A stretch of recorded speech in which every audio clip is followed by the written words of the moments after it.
In the heart of the state-of-the-art, at the dawn of the next stage in entertainment, you found NoPro.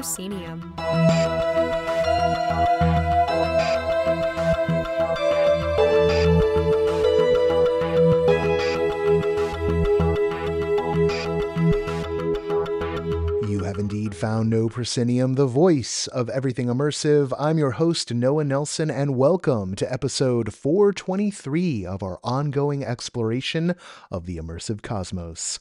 This week, Sean Cawelti and Chelsea Sutton of Rogue Artist Ensemble, the LA-based company behind works like Kaidan Project, Walls Grow Thin, and Señor Plummer's final Fiesta, are here with us for a quite lovely conversation about their upcoming projects, including the one-off Carousel of Fools taking place in Santa Monica this month, and the full-length immersive show Schlitzie, Alive and Inside the Decaying Sideshow, which is slated for later this year.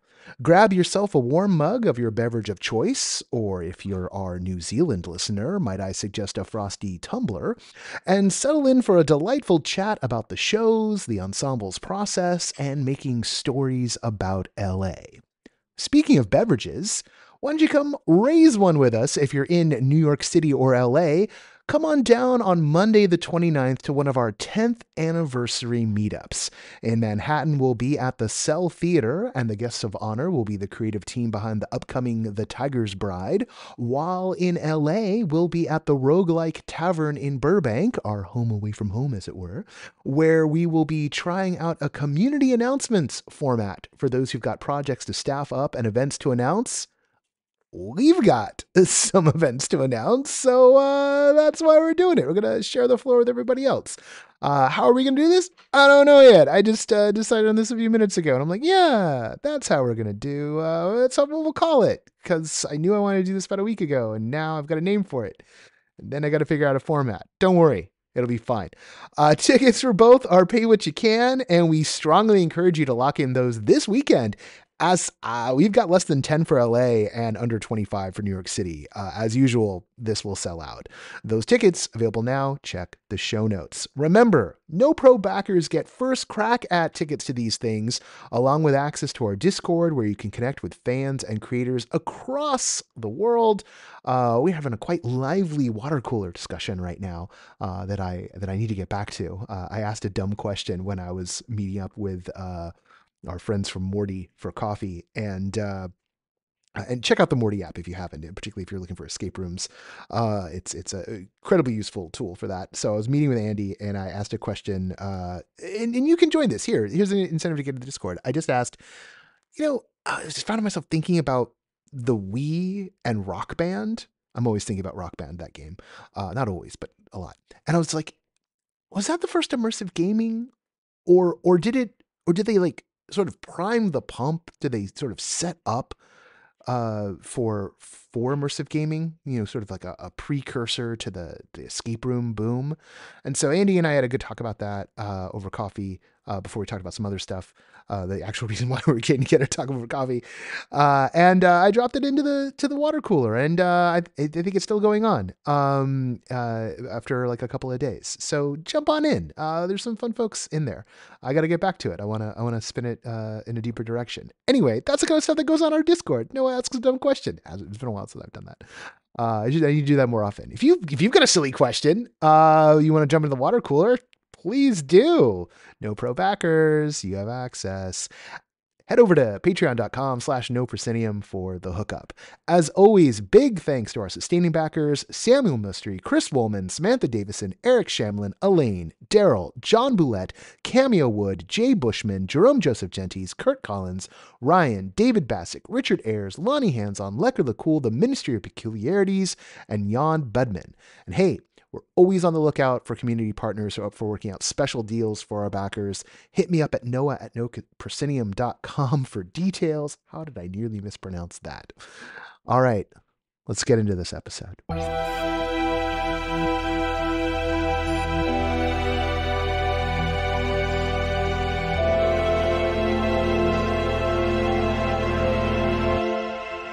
Joining us this week are Sean Cawelti and Chelsea Sutton of Rogue Artists Ensemble, the hyper theater company that brought LA such immersive works as Kaidan Project, Walls Grow Thin, and Señor Plummer's Final Fiesta, along with a host of totally non-traditional, non-immersive theater like Woodboy Dogfish, who are here to talk to us about the exciting things the ensemble has in store for 2024. Sean, Chelsea, thanks for being on the show. Thanks for having us. Very good. And thanks for dealing with the interminable preamble that happened like before. So we're talking right now because Chris Woolman, who is a pillar of the theater community here in LA in multiple ways, I'm saying that for the record and hopefully embarrassing Chris a little bit in the moment because that's why I do such things. Chris flagged to me that you're set up to have a banner year. You did this a couple of weeks back. And we'll get into that in a moment, but you have something coming up next week in terms of when this show is going to drop. Tell us about Carousel of Fools. Sean and I are just staring at each other. Who's going to take it? Do you, I mean, maybe we'll pretend the question was just asked. Yeah, assume people know absolutely nothing and ping pong off of each other. I'm not going to cut this part, right? Okay, no, great. No, this is perfect. This is the exciting process that everyone wants to hear. Yeah, it's representative of the sort of feeling I think that as a company we feel where we're sort of like emerging from the cave that we've been in, tinkering away on various things, and now we're like, oh wait, how do we do this again? What is this? What's engagement? What's theater? What's immersive to us? All these sort of questions that we feel like we're asking for the first time. And I think along the way, we realized what we just needed for practical and emotional reasons was just to throw a really great one night immersive party. That is the Carousel of Fools, which will be taking place on Thursday, January 25th at the Santa Monica Pier in the amazing historic Loof Hippodrome building, which is what houses this incredible 100-year-old plus carousel. Chelsea has been sort of creative brainchild dreamscaping the event. So I think I'm going to pass it to Chelsea to talk a little bit about some of what folks might find there. Yeah, it's going to be a really fun event. We have like 30 games and pop-up performances that are happening, including some sideshow performances. One of our ensemble members is a sword swallower. So she is actually pairing up with a longtime partner of hers who's also a sword swallower. And we just learned from Amy that female sword swallowers are actually very rare. So it's even rarer to see two of them together at the same time. So they'll be doing some sword swallowing and blockhead work and other kind of silly human stupid tricks. And we also just met with the John, correct me the name of the trapeze school that's on the pier, on the Santa Monica Pier. I don't remember their whole name. We met with them on Monday. They're amazing. We're going to do a little... It's called the Santa Monica Trapeze School. Thank you. And I can see why that was hard to remember, y'all. No, they just changed ownership and names. So it used to be called the Flight School, which is what it was for all time until just a few months ago when a new owner took over. And that new owner happens to be one of the dear friends of the company, Audrey Moore, who's been in productions and is a supporter of the company. The new flight school is run by a dear friend of Audrey's. So we got connected and have forged what is going to be a really amazing partnership for this event, where certain folks that will be coming to the Carousel of Fools will actually be able to arrive a few minutes early to have what I think will be a pretty singular experience in the trapeze school and get to see it in a totally different way. That I don't want to ruin too much of the surprise, but it's definitely going to be quite a highlight for folks. Yeah. Oh, and that's fun. So like you're activating even more of the pier and the space around the pier that way. That's really cool. Yeah. And they're really emerging artists. I mean, when you think about school, you think, oh, these are people who learned the trapeze yesterday. And that's not the case. Just the few people that we met on Monday, I mean, they've been doing this for years and they are highly skilled artists. So we're going to get a few of them to come down to our little stage that'll be outside on the deck, just outside the building for the carousel, where we'll have the sideshow acts, and then they're going to send a few folks from their circus school, I think a juggler, things like that. So it's going to be a nice grab bag of performances there. And then we're going to have a few puppet performances that we have been creating just for this event. One of them is about a fire-breathing chicken. I know this. One of them is, I think, a monster truck ballet. So, you know. I love those words being put together. That's fantastic. Right? Yeah. But the kind of immersive feeling of this is that, you know, the carousel's not open usually at night. So this is just in itself being able to ride this 100-year-old carousel at night in the middle of January in like the dead of winter in California, in Santa Monica, is very magical in itself. So the energy of the night is going to be that this carousel kind of erupted outside of time around this beautiful carousel. And you as an audience member have been drawn to this space to hear kind of the history and celebrate this place in a very positive, obviously a little bit of a dark carnival twinge to it, because everything that we do is like a little dark and a little spooky. But it's really celebrating the space and celebrating coming together. And I'm working on to get even deeper in, if you really want a little bit of a narrative, I'm working on a little immersive story that you can opt into called the Apothecary of Stories, in which you'll work with the apothecary to kind of gather and save the story of the carousel that has been scattered around this carnival.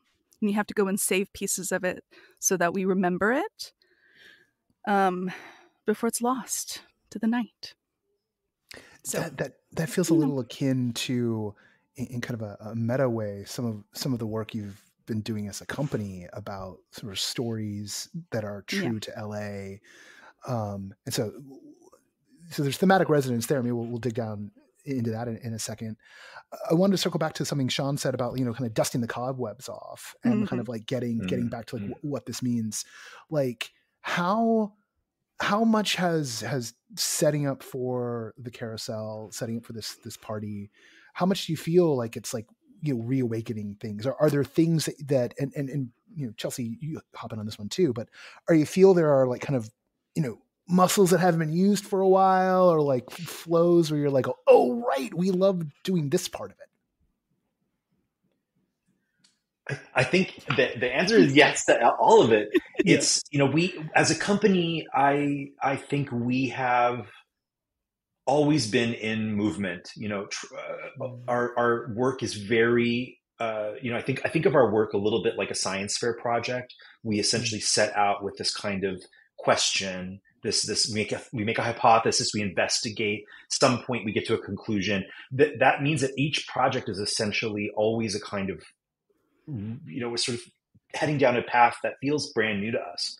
And even though over the years we have created these one night kind of spectacle immersive happenings or masquerades or fools fests, we've called them all sorts of things through the years, I don't think we've ever done it this way. And I think the reason we're doing it this way is that we are a little more mature.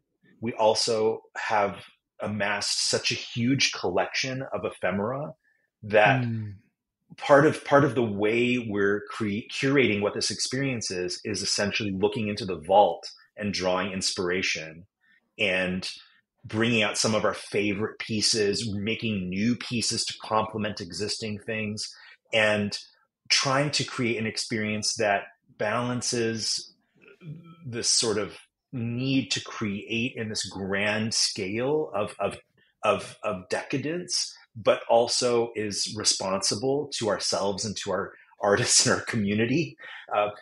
Things that exist for one night have us kind of like the candles blown out so quickly, but we also want to make sure that, I don't know, that we're pushing ourselves in a way we haven't before. I think the story piece that Chelsea was speaking to, the way in which we're considering the audience, the participants' experience, and the way we've ticketed the event, we're trying to be really mindful of where people are right now, where our community is, what kinds of things they would want to do. We also just want people to feel joy.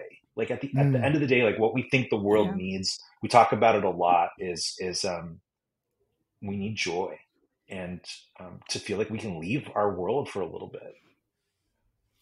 And I think I think we're looking for joy too in art. And I think it's, we tend to sit on the egg of our projects for many years.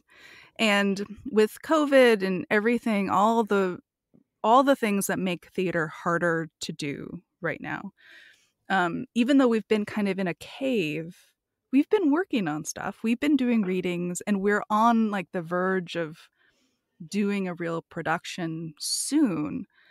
But there's this like, so you sometimes just have to get the baby out. You just have to have a joyful thing to prove that we can do it again, and to prove that we can make a really joyful and fun space, even with just some of the things we have. Just trying to make a night that invites everyone into our brain. And like we can give them food, and we can give them music, and we can give them all these things that can just be a moment to come together. You tag there for a moment that you've been gestating something for a while. You've been sitting on the egg, and I know. I mean, God, was it during 21, or was it even before pandemic? I remember there being like immersive readings related to the next piece in a couple of different places, if memory serves. So maybe you could let's go there and talk about this immersive piece that's gonna come up, with a premiere later this year. The project, related to this Carousel of Fools in a big way, is a piece called Schlitzie, Alive and Inside the Decaying Sideshow. And it's a project that Rogue has been developing for many, many years, originally brought to the ensemble by one of our ensemble members, Eric Fagundes, who has been a long time a fan of the sideshow and interested in the history of the sideshow, and through his research realized that actually there's a part of the sideshow story specifically related to the individual known as Schlitzie professionally. We know him as Simon Metz, and he actually, part of his life story intersected with the city of LA.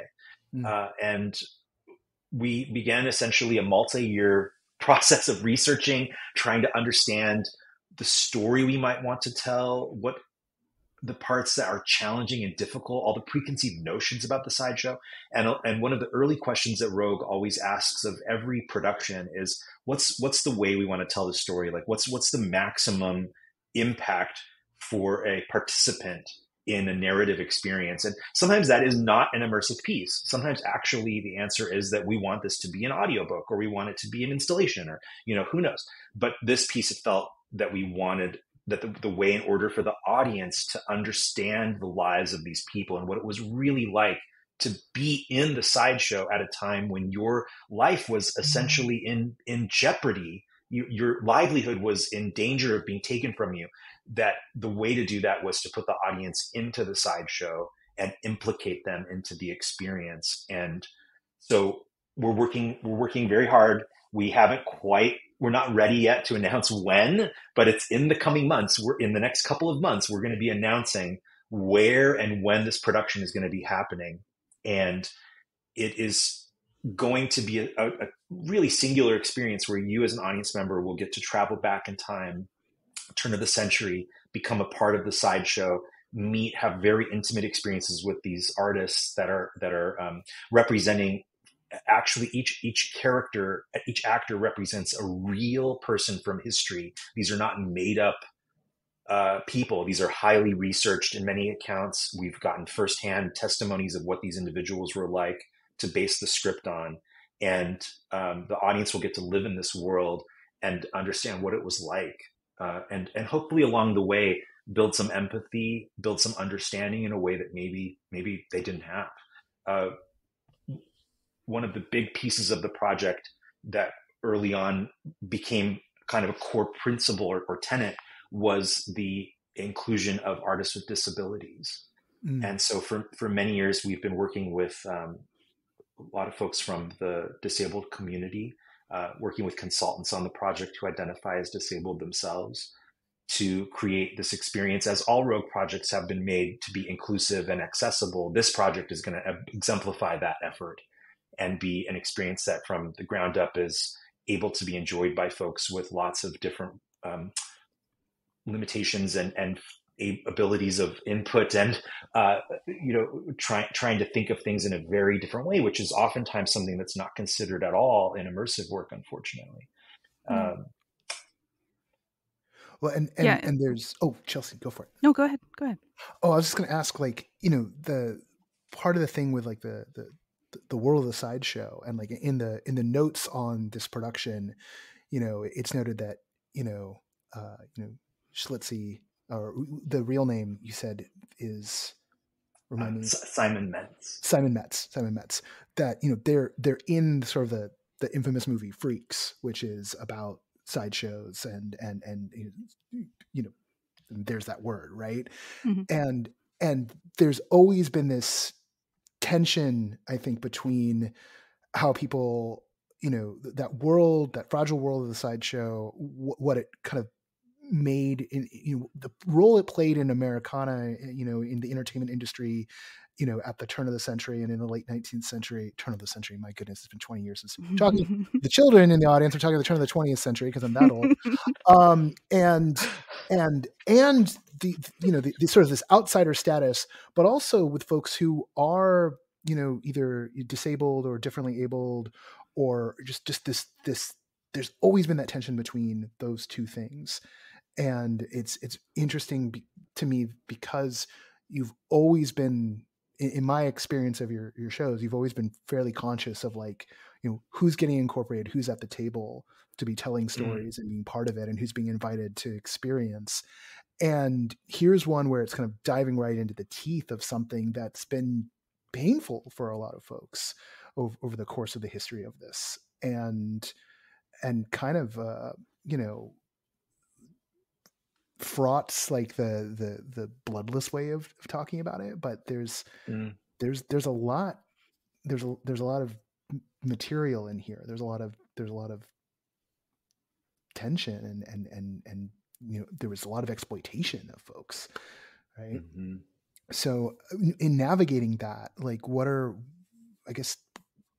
some of the things as you've been developing this one and diving into the material that you found yourself kind of maybe discovering or I don't know, like maybe even being like, well, we know we can't go here, or we know we have to go here. I mean, some of it just comes down to treating these characters as real people, because often the tension comes from not doing that. And you really get to spend time behind the scenes. You are part of, as an audience member, the sideshow as it's functioning as a workplace and as a family, or makeshift kind of family behind the scenes.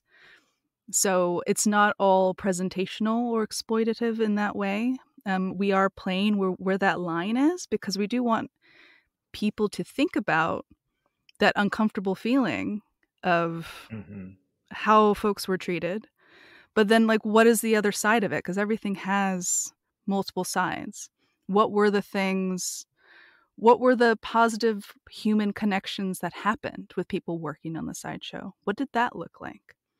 I think as long as you're approaching things with questions like that and not judgments.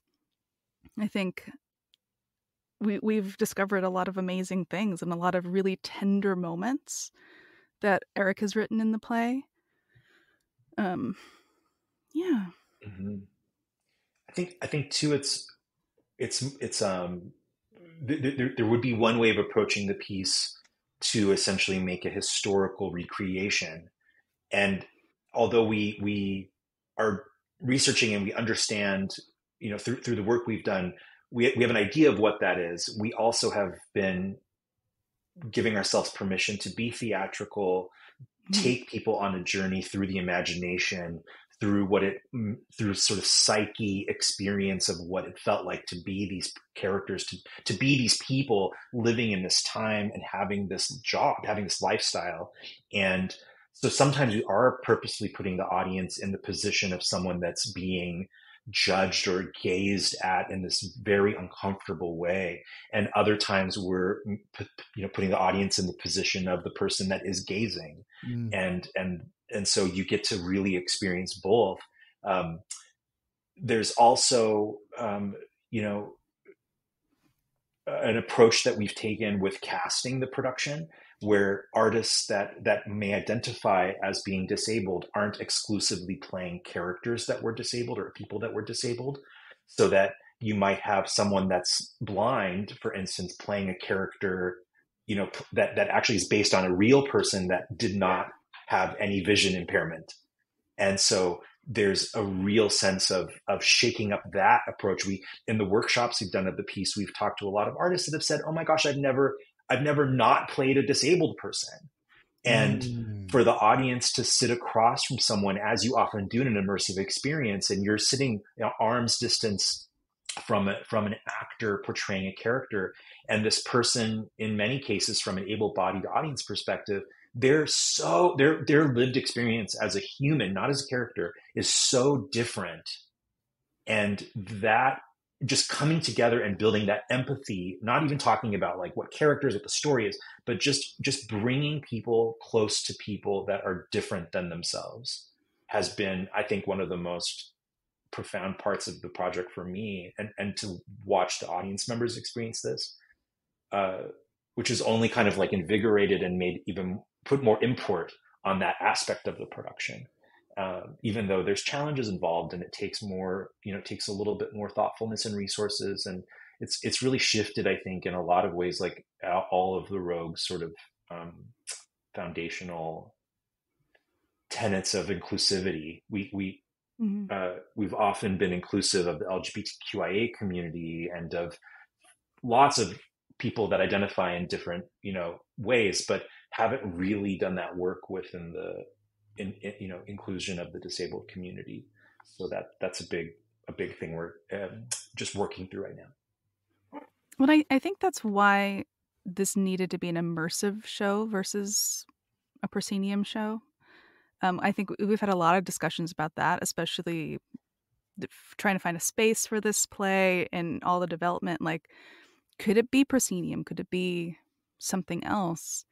And that's why we keep coming back to immersive, because having that closeness and taking people off the stage where they are being gawked at, or putting the audience in a passive position where they don't have to deal with feelings or interact with folks or be in moments, like really physically and emotionally, it doesn't work the same way. This story, the mission behind this play doesn't work as well if the audience is passive completely.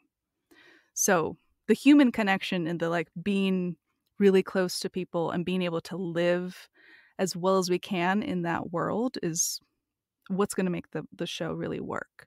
Even though it will be theatrical and there will be magic and not fully and lots completely of puppets. Historical. Better be lots puppets. of puppets. Jesus. So many puppets. Yeah, so many. If one day there wasn't, I don't know what we would do with you two or the whole. We would all be taking a nap. Well, I know you'd be taking a nap because there were no puppets, but why would I come to a show just a show of y'all taking naps? Or at least have puppets next to where you're taking naps. I mean, I like that That's concept. an amazing idea, actually. Yeah, puppet nap, the puppet nap immersive experience. Nap. You just pay like a nominal fee, and you just get to lie with a puppet, and the puppeteer is just breathing and like occasionally like patting your head with the puppet. Oh yeah. Yeah, I can take this part out in case you just want to make money on this. Like, just let me know. Like, that can be cut from the interview. We need to have we'll have a nap tent at the carousel. Yeah. The copyrights immersive are napping. in process. Yeah, immersive napping. I mean, They try to make an everything else amazing immersive. Why not? Why not? Here you go. Yeah. Speaking of immersive and in theater and like proscenium versus no proscenium shows, like, what do you feel like you play in both spheres robustly? Robustly, your company plays in both spheres. What do you feel like you've learned or started to find yourself trending towards on the immersive side over the course of this like past, better part of a decade of playing in this very specific type of theater? And yeah. I mean, I feel like all of our plays have always had some twinge of that world building that immersive does so well. Like, we are not really satisfied with just the world existing on the stage. It always starts to creep in beyond the stage. And that's existed since the moment we did our first Rogue show. But I think we're really thoughtful about the structure, the story structure for each piece. So who is the audience and how do we want them to interact with this particular story? And why does it have to be this way? I think some people just want to make an immersive show because that's the cool word, that's the cool thing, or whatever. No, never happens.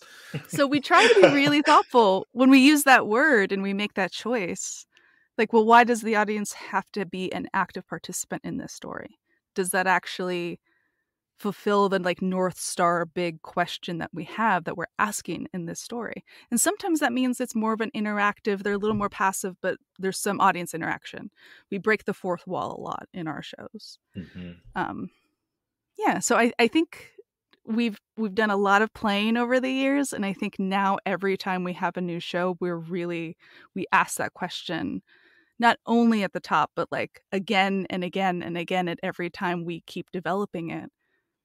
Oh, do we need to put the audience in more? Do we need to pull them back? That's actually leads to another kind of a sub question here about your process. Something that some of my students up at CalArts, like they came to me one day and were asking like, well, when do you bring the audience in? Right. And I gave them an answer like, look, you need to start thinking about that from the beginning, but when do you tend to start? Cause you have a long process, blissfully so, fantastically so. You do workshops, you try things out, you go back into the lab. Even before you hit that workshop, is there a point where you're bringing in test audience? There's a point where you're trying to crack how audience is going to move through this world you're building. What does that look like for you? I think for us, I mean, it happens in this sort of conceptual phase. We try to write our scripts as though it's talking to who the audience is. So that when it says in the script, you enter a space, the you is the audience member. You are asked to do this thing. You walk here. You are led here. We're from the very first moment we start, putting pen to paper, I think it's in there. And then absolutely I think all of anytime we've done an immersive piece and we've had a reading, essentially we work in three phases: a conceptual phase, a reading phase, and then a workshop phase. And having just gone through a big process within the ensemble to revise this, we've identified that it is absolutely very likely and will most often happen that you'll bop around between those phases. It's not always a straight shot because we often will learn something that kicks us back to an earlier step. But even within the reading phase, we are inclusive of the audience in a way that is different than if we were doing a reading for a piece that was intended for a proscenium space. For the reading we did of Schlitzie, we actually did it at the Valley Relics Museum, which is this fabulous, incredible, dual airplane hangar museum full of ephemera from the San Fernando Valley and set the reading all around the museum. So the audience was moving from space to space. They were coming together, breaking apart. Each of the 3 nights of the reading, we tried a completely different form of what that audience experience was going to be, and refined with the actors how to address them, how much to ask or not ask of them. And each of the readings, we also, and this is true for all of the readings we do and workshops we do, we always end with an audience discussion, because to observe from the outside is a small piece of actually gathering the feedback. You need to make something that works. You need to understand what the audience thinks, what they actually perceived. Are they understanding the thing that you wanted them to understand? If not, does that mean that it's working, or do we have to change and amp up or decrease or refine whatever the thing is? Theater, to me, it doesn't actually exist on the stage or in the audience. It's actually in the space in the middle, and it's an agreement together of what the shared experience is. And that's what I think makes it so fascinating, and also really hard to get right, because the target's always moving, and you're changing. The space itself changes things so much.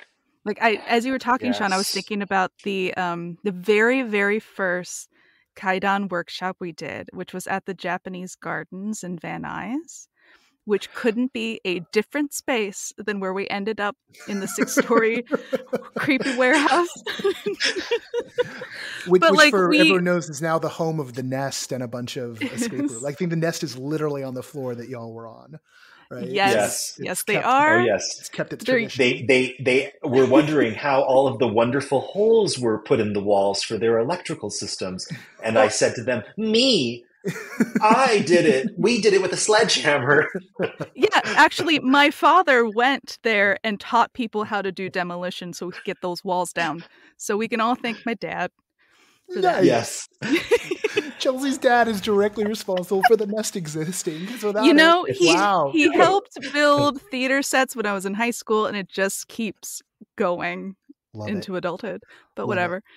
But the Japanese Garden was like, we had not truly done an actual like immersive walking people from space to space really yet.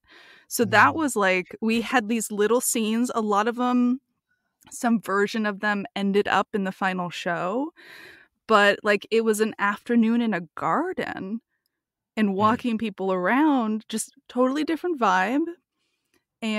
But what we were really focused on was, how do we get people from place to place? How do we keep the story moving? Is this the kind of structure that feels right for this? How does this even work? But then it was in a state of like, nebulous unbirth thing until we found the 6-story warehouse. And then the vibe changed because we changed the writing to really fit the space we were in. So often, like, it has to be somewhat site responsive too, depending on what the show is. In a macro sense of site responsiveness, a lot of the work, and this was related to the apothecary piece that you're putting into Carousel of Fools, a lot of the work has been this collection of LA stories, if you will, over the past few years. Señor Plummer's, which was set in Plummer Park in WeHo, was definitely that. This has, this next piece has an LA component of it. Is telling these stories is I guess, are you finding yourself deploying immersive to tell LA stories, or you're finding that as you're thinking about, well, let's do something immersive, that LA stories become part of it because of that relationship of place to being in place, to moving through space? Or have you all, like so many Angelinos ultimately do, just become obsessed with all the bits of Los Angeles that like everyone's forgotten because everyone pretends like it's only been around for 5 minutes? Yeah, I think it's a little bit of all of it. A little bit of all of it, yeah. I mean, I think it's hard to be from a place and to love a place so much and not want to talk about it, and not even when you think about Woodboy, like that is very much an LA play. Like even though Los Angeles history is not in it, and it's not specifically set in LA, it's a seaside entertainment town. That's where the location is, and it's responding to Disney and Disneyland stuff and entertainment. And so even when we don't try to specifically do an LA play, we do an LA play. Just some of our pieces have been a little more like specifically that. But like the Plummer show was a collaboration with West Hollywood. They really reached out to us, and it was a long collaborative process to try to bring this very strange book and piece of West Hollywood history and LA history to life. So some of it's in the relationships we've been building over the years as a company and where our interests lie and where we're drawn. There's a lot of folks in the company, in the ensemble, that are from LA, and in some cases many generations in LA. And I think it was a few years ago that we revised our mission statement, and in that had lots of conversations about what is the relationship between our art and the city and the people that live here, and really, really committed, I think, in a deep way to making art that's of the community and responsive to the stories of the community, even if it's not explicitly so, that it's always a part of the way we talk about things. And I think in the early development process of every production, it's a big conversation. Why are we the right artists to tell this story, and why, like, how is it connecting to questions we have or community needs? And from like a zoomed out perspective, that's super helpful, because then we start to forge partnerships that then also help us to support the art making. And when the production finally finishes, we have these beautiful partnerships, and everyone is so excited. We've all invested into this production. We're all going to make sure it succeeds. So the idea for Rogue that it takes a village, I think it really, for us, more like takes a county.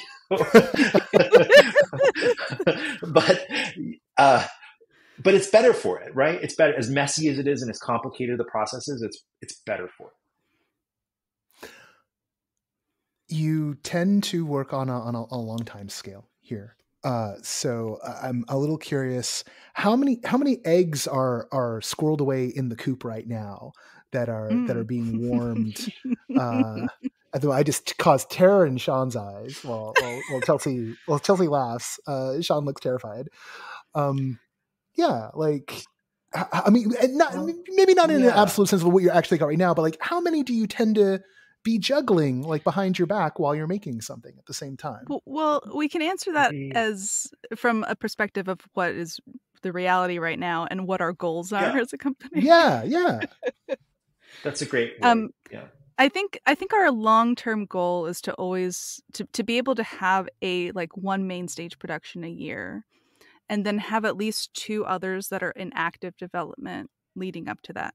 So in a beautiful, perfect world in which everything is working out and we get our money and things are great, we have a main stage show, and then we'll have a workshop and a reading of 2 other shows happening. And right now we have 2 shows that are...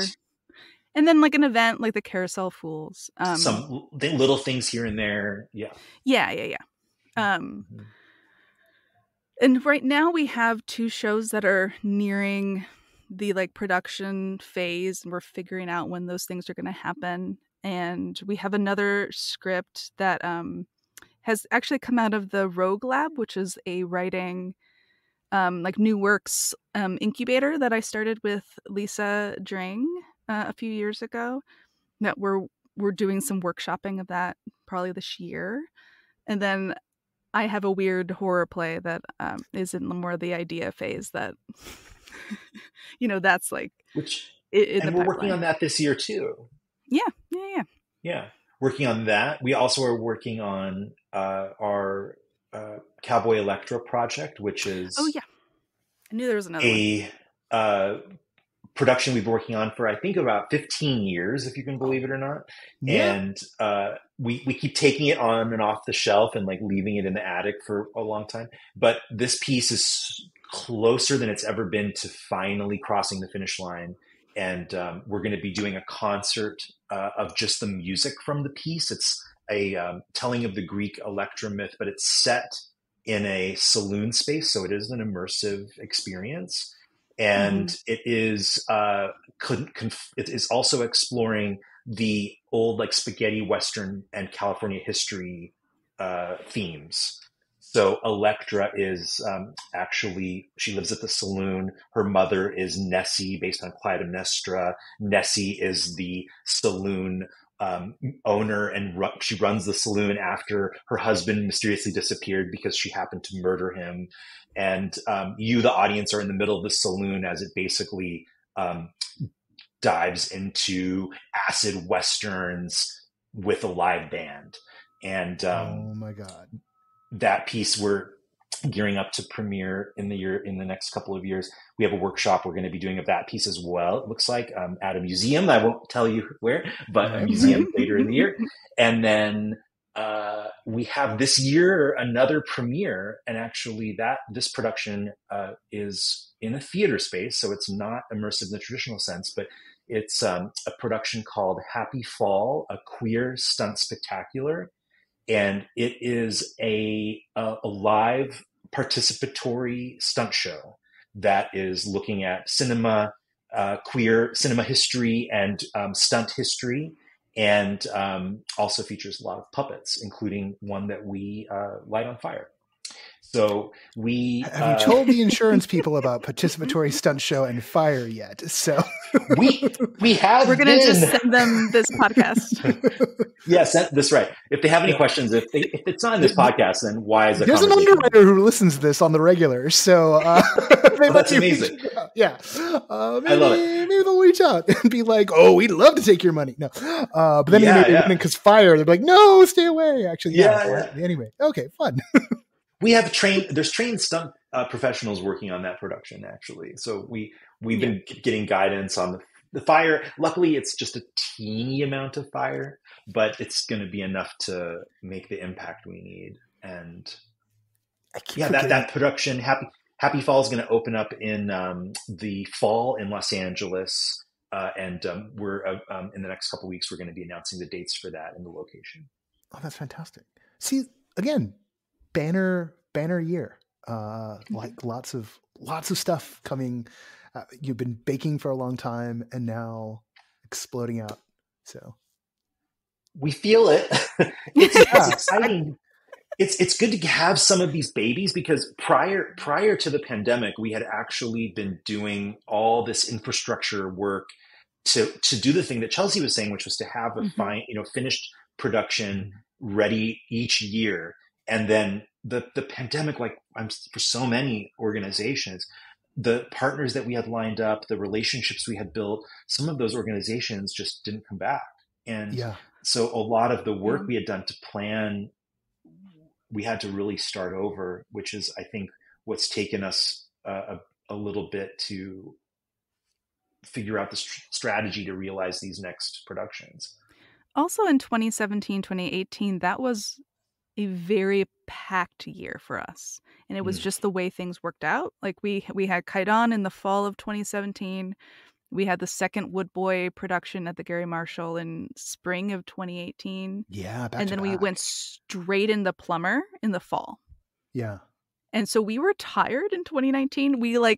We consciously were like, we need to reset ourselves. We need to hibernate for like a moment and like plan 2020. And then of course everything happened. So our last production before the pandemic was a Cowboy Electro workshop. The Getty Villa is one of the commissioners of that work.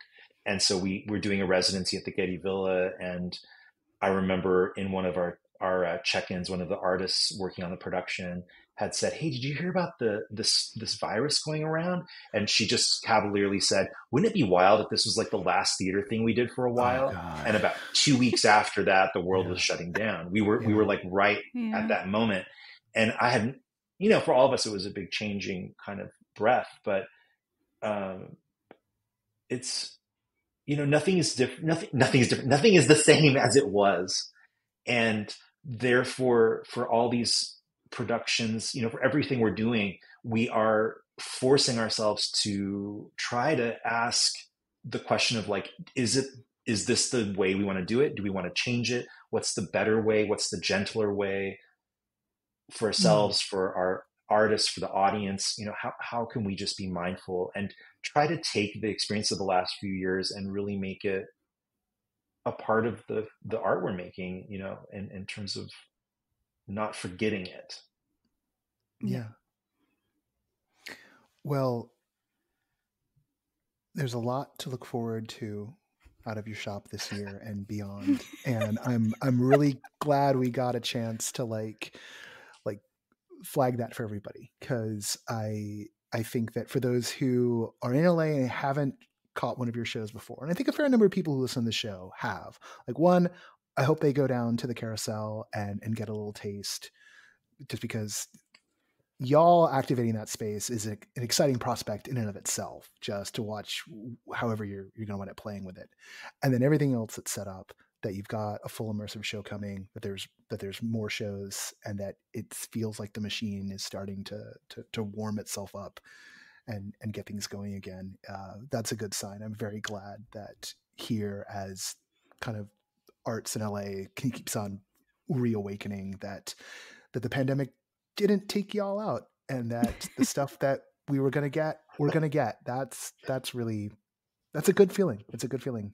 And so thank you both. Thank you so much. Yeah. Thank you for chatting with us. Absolutely. It's great. This has been invigorating. I really appreciate the space. Good.